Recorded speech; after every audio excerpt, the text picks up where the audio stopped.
Well, hello! Welcome back to my channel. Just Shauna here to talk about some friggin' books.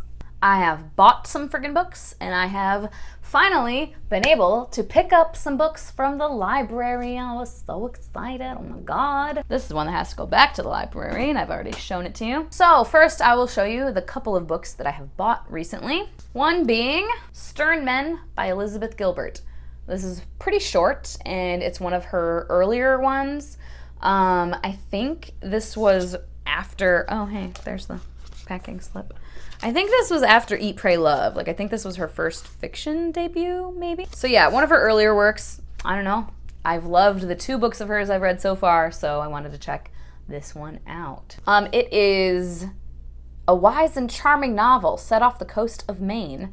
Ruth Thomas is born into a feud fought for generations by two groups of local lobstermen over fishing rights for the waters that lie between their respective islands. At 18, she has returned from boarding school, smart as a whip, feisty, and irredeemably unromantic, determined to join the Stern Men and work the lobster boats. As the feud escalates, Ruth proves herself to be an unforgettable American heroine who is destined for greatness and love despite herself. I've said it before, and I will say it again. Thus far, my experience with Elizabeth Gilbert has led me to believe that I don't fucking care what her books are about. If it's fiction, I want to read it, and I will probably love it. So, just because of her authorial voice and her writing style. So I want to see if that's true. I'm testing it out. And then I picked up a hard copy of Heir of Fire by Sarah J. Maas. It's used because, I don't know, I don't care that much. And now my collection of the hardcovers is complete. I own all of the hardcovers, so yay, that is exciting. Now I just have to get the last few books in paperback. Another used one that I got was this Dragons, Myths, Legends, and Lore. I already have the Vampires one and the Fairies one. And then there's dragons. There's also like wizards, mermaids, unicorns. And I think that's it, maybe? I don't know. At any rate, yeah, it's just a collection of dragon lore. Sign me the fuck up. Yeah, I'm super jazzed. I haven't read the other ones either, but I need to, because like this genuinely interests me. I think those are the only new ones that I have. Oh, I did get a new copy of this. This is not the new copy. This is the old copy that's chewed up by a dog. I can't like unhaul this, so I don't know what to do with it. It's a little chewed up here too. So I'm like, I don't think anybody would want this. I don't know. If you want this, let me know. I'll send it to you. Cause like it's still readable. Like these pages on the end, just the corners are a little janky, you know? But they're not like unreadable by any means. It's mostly, oh geez, it's mostly just the cover, the back cover that looks truly terrible. Yeah, I don't know if anybody wants this. It's like a $60 book. It's all of the Game of Thrones, history of Westeros, and the other lands as well. So I'll show you. God, I love this artwork too. So we have ancient history, the Dawn Age, the coming of the first men, the Age of Heroes, the Long Night, the rise of Valyria, blah, blah, blah, blah, blah. The reign of the dragons, the conquest, all the Targaryen kings, the fall of the dragons, then the Seven Kingdoms, the Vale, the Riverlands, the Iron Islands, the Westerland, all that shit. And then beyond the Sunset Kingdoms, so we have the Free Cities, beyond the Free Cities, so like the Summer Isles, the Basilisk Isles, the Bones and Beyond, Yeti, Lang Ashai by the Shadow. So yeah, it's pretty cool. I love it, but yeah, I bought a new copy, so swear to God, if anybody wants it, like, let me know.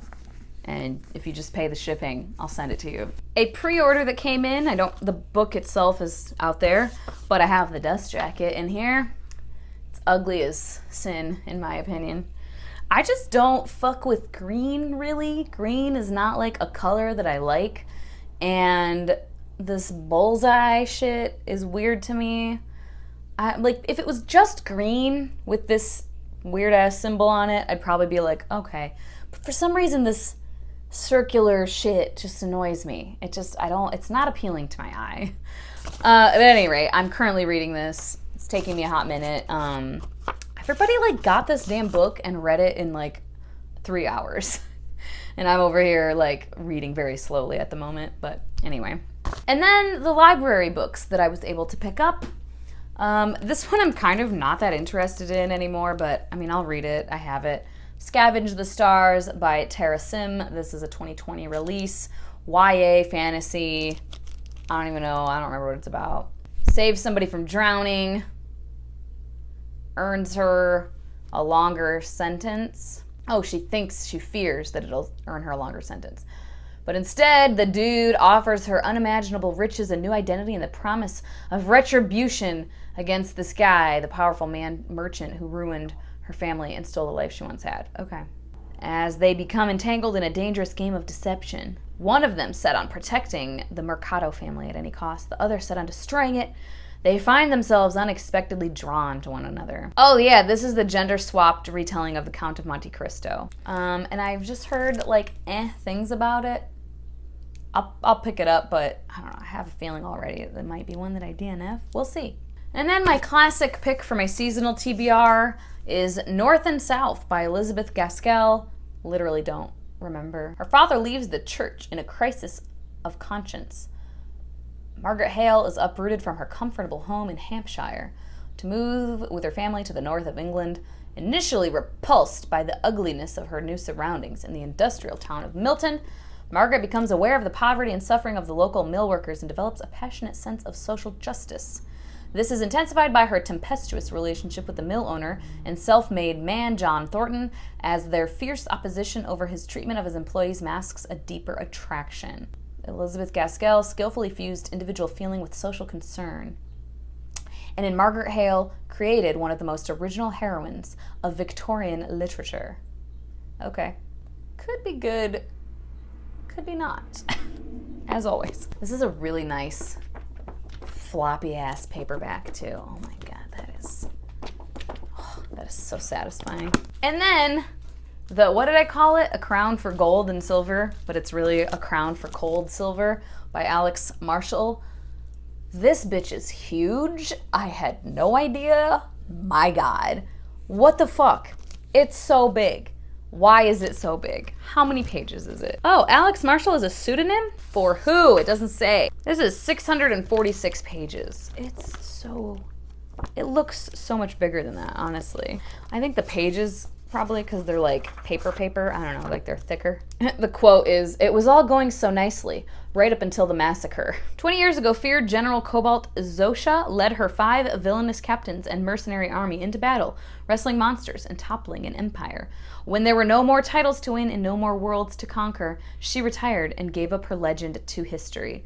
Now the peace she carved for herself has been shattered by the unprovoked slaughter of her village. Seeking bloody vengeance, Zosha heads for battle once more. But to find justice, she must confront grudge-bearing enemies, once loyal allies, and an unknown army that marches under a familiar banner." I really didn't know what it was about. I just knew that Ashley really loved it. And that's the last one, right? Yeah, those are the books and the library books that I have hauled recently. As always, thank you so much for your time. Hope you guys have a wonderful day, and I will talk to you later. Bye-bye.